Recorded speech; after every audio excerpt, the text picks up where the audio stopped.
Update na tayo sa sunod-sunod na pagsabog na naganap sa Marikina. Nangyari po yan sa isang paggawaan ng mga balat baril.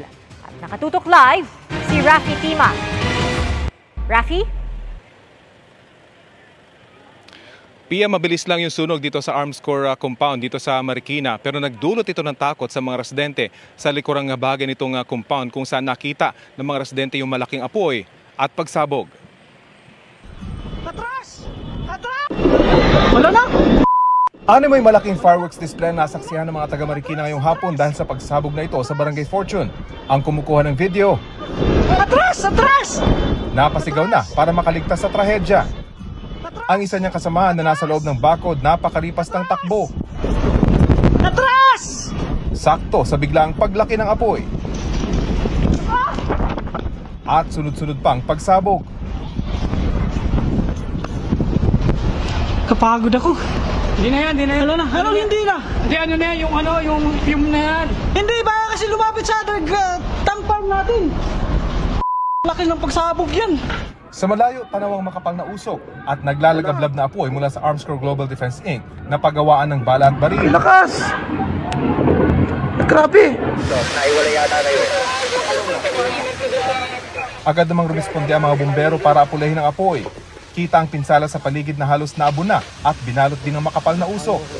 Ayon kay Superintendent Nestor Gorio, Fire Marshal ng Marikina, nagsimula ang sunog sa Powder Depot kung saan nakaimbak ang mga pulbura kaninang 3:50 PM.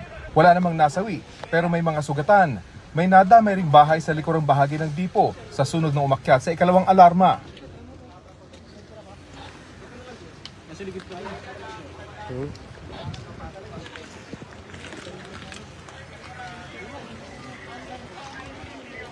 Sa opisyal na tala ng PNP at BFP, walang nasugatan at walang nadamay sa kabayan sa likurang bahagi ng Armscor. Pero sa pag-iikot ng GMA Integrated News sa Champaca Street dito pa rin sa Barangay Fortune, may mga nakilala kami na damay daw sa sunog.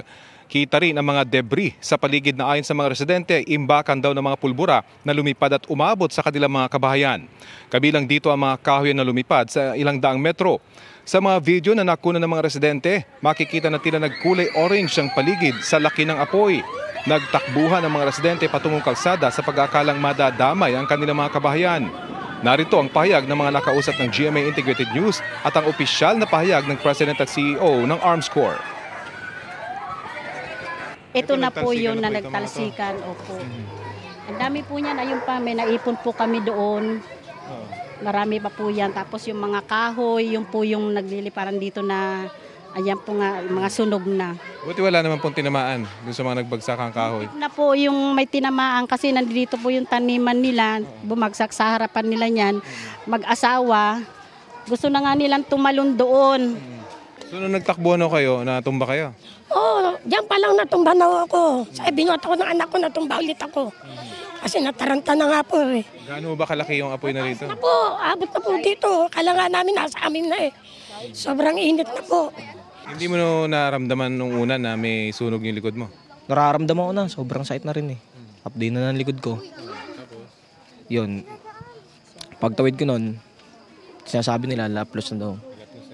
We do have cameras and security here, so we've given everybody full access to be able to investigate this matter and see the root cause of the problem. If anybody's injured or any house is damaged or anything like that, Armscor will be taking care of it, 100%. But as far as I know right now, none of that's necessary. Dahil wala naman umang napinsala sa mga major na pasilidad ng Armscor maliban dun sa kanilang bunker kung saan nakaimbak yung mga pulbura, ngayong gabi ay magpapatuloy na rin yung manufacturing operation nitong planta. At yan pa rin ang latest mula dito sa Marikina. Pia? Maraming salamat, Rafi Tima.